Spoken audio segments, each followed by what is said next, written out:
Okay, well, we're back on the Hoover battery pack issue.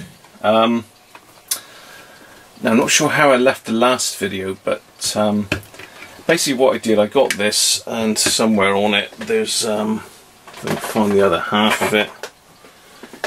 There we go. Yeah, there is a part number and all the rest of it. Hoover information, warning, do not short circuit, do not open, all the rest of it.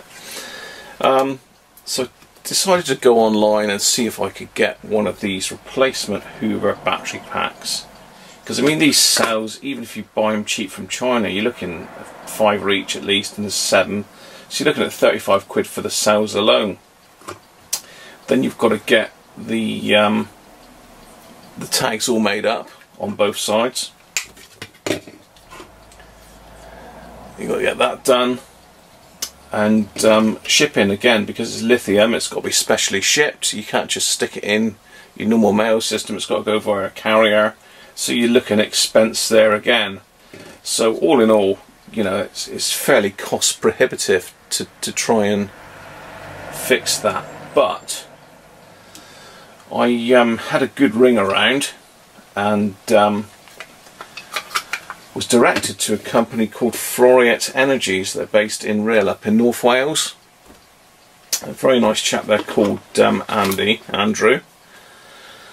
That's Andrew Clark, and he basically, I explained the situation. I told him that this is being done for a friend, and he gave me a cost for it, which was okay. It was a fair price, to be honest. It wasn't out of the ballpark, but it was more than the chap paid for the Hoover, and probably, well, in fact, you could buy a brand new rechargeable Hoover, not quite as powerful, but for the same price as this battery pack was going to cost. So I emailed the chap back and said, you know, thanks Andrew, thanks very much for your help, great stuff, but unfortunately the owner did say he didn't want to spend that on it, so we would have to sort of knock it on the head.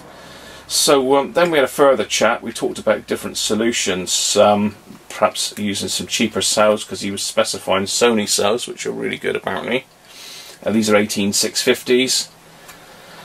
So we had a chat, and I explained to him about, you know, my YouTube channel, and he said, well, in fact, I suggested maybe that I could perhaps mention what he did and the products he did, and he might be able to do me a deal.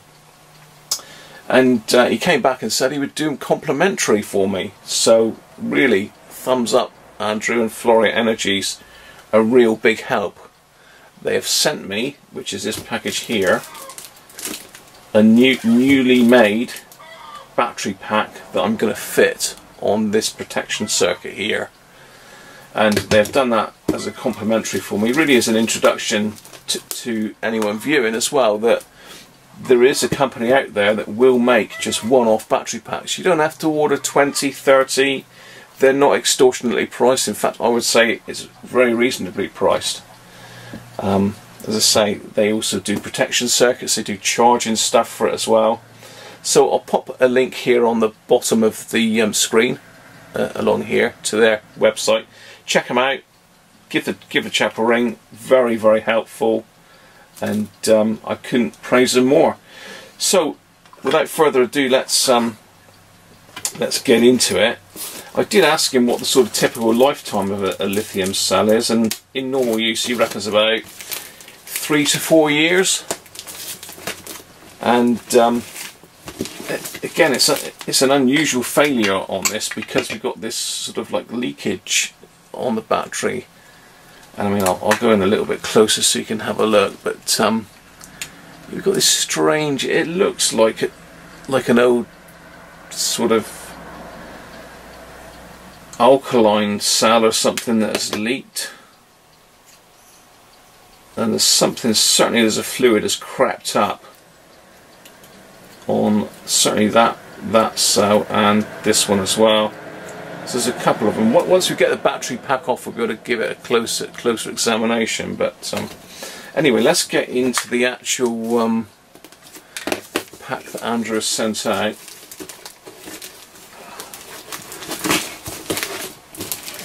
So there's various things that could have gone wrong with it. It could have been stored for too long.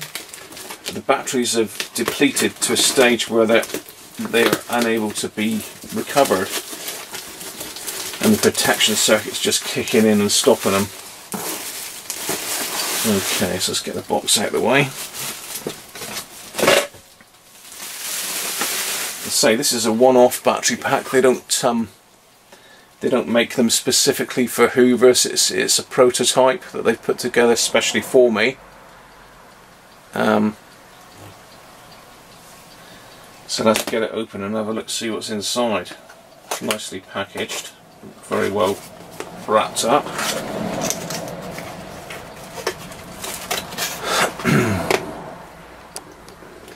Let's come out a little bit close there.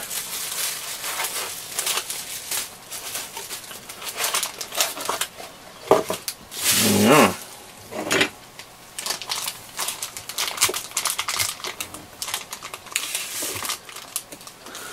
Let's get it down a little bit better. So it looks like it's been nicely put together.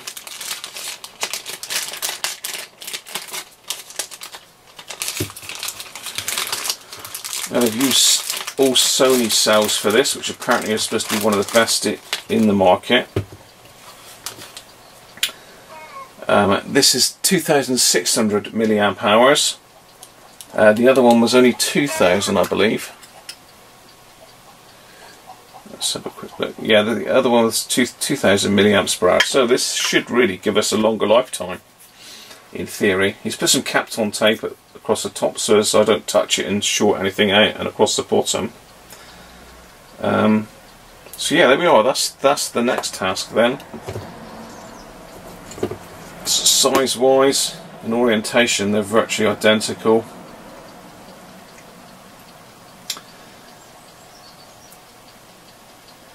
Yeah, our terminals are all the right way around that way. Let's just pop it up the other way.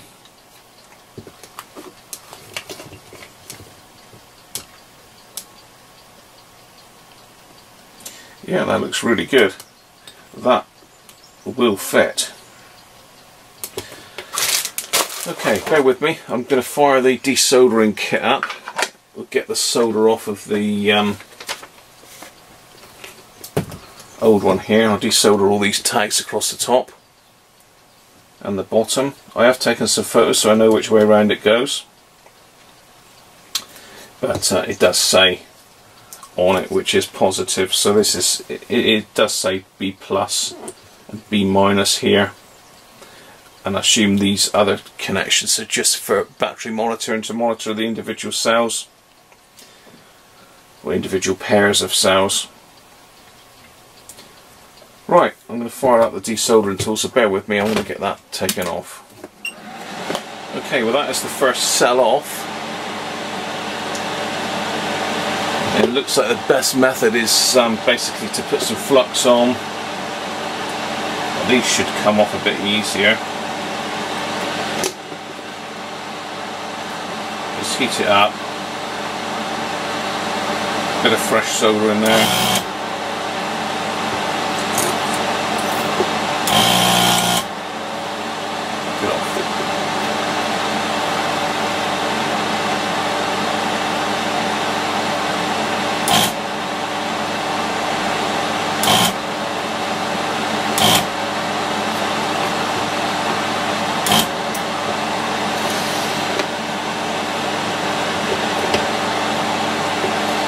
The last one.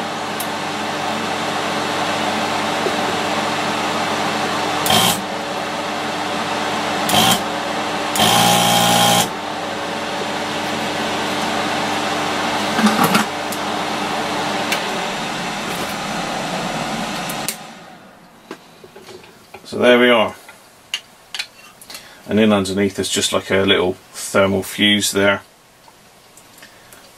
And some more of this double-sided sticky stuff. So we'll see if I can get the connections on this fuse as well, just to make sure that's not gone open circuit. It might just be a sensor rather than a fuse, because there's nothing written on the board. If it is, it's been gunked over with some yellow stuff. So anyway, I'm not going to bore you by undoing the other side, but you basically get the idea. I'm just going to desolder the other side, and then all we've got is our protection board then. I've got my extractor now, which is definitely necessary for this. Incidentally, if this is something that you don't fancy doing yourself, they will do all of this for you. Obviously you would need to send them your old battery pack, complete with the protection circuit, and they will actually test it on site as well. So this is going to be a bit hit and miss, because obviously I haven't got gear to test all this lot, and there's no circuit information. I'm not experienced in protection circuits for lithium ion, so I'm just doing this as a favour for a friend. So it's not something that I tackle all the time, so don't start sending me all your lithium cells to fix. Okay, here we are then. Batteries are off. Now apparently you've got to be really careful not to short circuit lithium cells. So, you know, if I was to touch those two terminals together, I could, if this had any charge in it, which it doesn't, I could get a shock and possibly damage the batteries. I don't know enough about them, so don't quote me on all of that, but certainly you do have to be careful with lithium cells. So what I'm doing is testing between the positive and negative.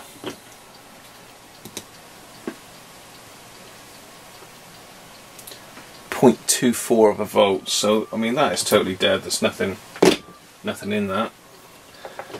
Again, I don't think you can dispose of, I'm not sure how you dispose of lithium ion batteries. I think you've got to put them in your normal household. I don't know. Again, check your local area out if you need to.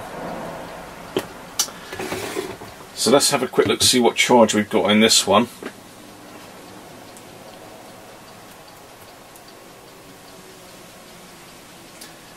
So this has got 25.2 volts in it, so let's have a look. Let's put that to one side and let's have a look at the board that I've just desoldered. Now I need to just get the flux off of that. It's horrible stuff, this flux, but it does work really well for lead-free stuff. So I'm just going to get rid of all the flux.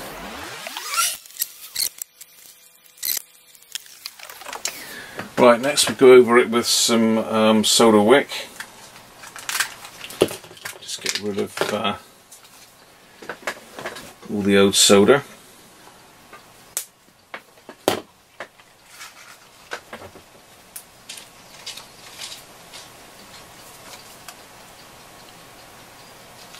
Just going to put a little bit of flux on that.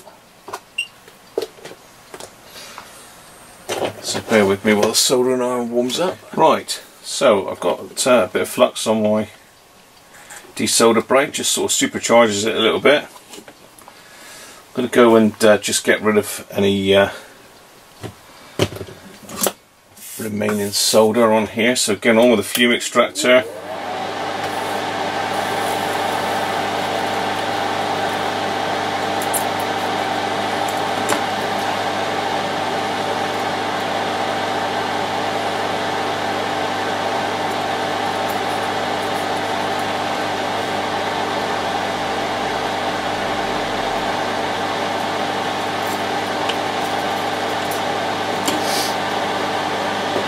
I need to turn the iron up for these big ones actually.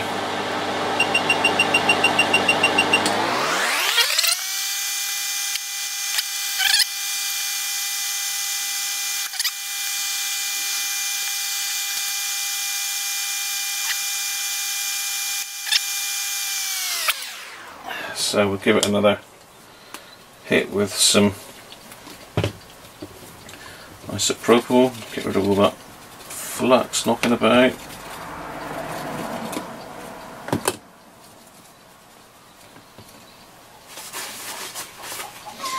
I don't know if we can get this actually off to get into the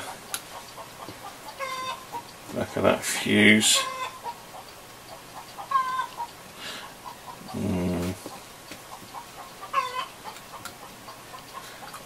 really want to take it all off because it's obviously double-sided. Double-sided tape. I reckon just about get my probes in there.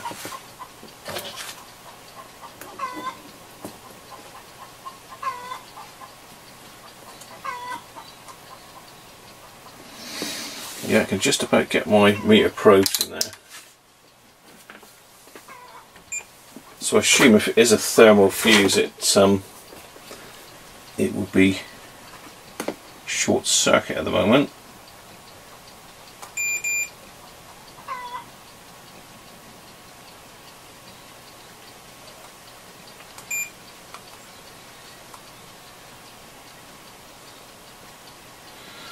It's not showing any resistance at all.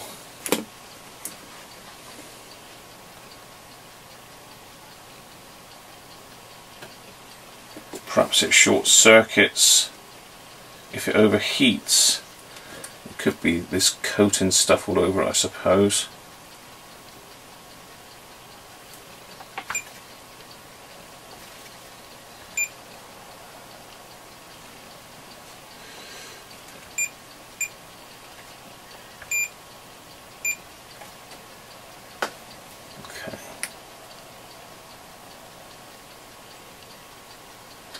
Okay, well it's measuring 9.6K.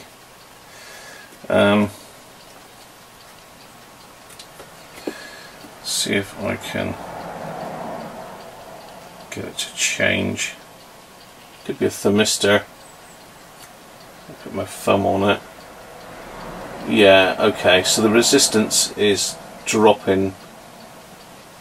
So it's gone down to 8.7 now. So it is a thermistor. So yeah, that's interesting. So it is a thermistor, that is. So basically it's decreasing in resistance as it heats up.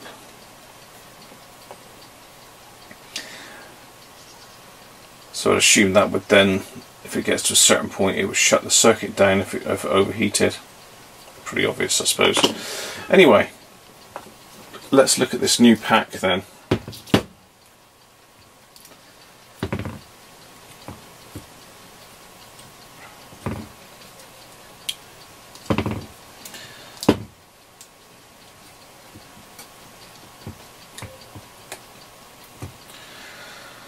So we're going to lay it so as the battery terminals are all in the right position. Need to make sure it's squared up.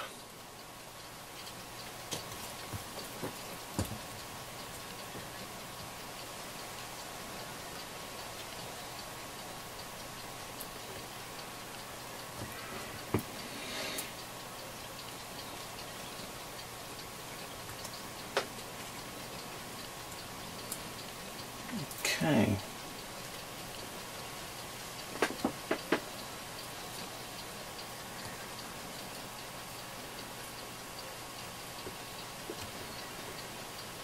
That looks to be good there, that looks pretty square. Got the minus connected to the minus, plus to the plus. What I think first of all is I'll join these little ones on first.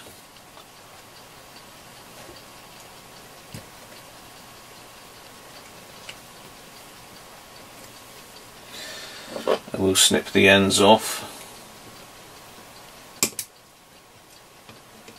just for neatness.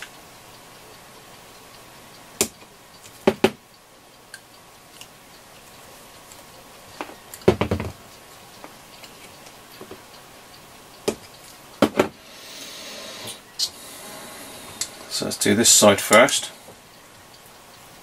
Making sure we're keeping central.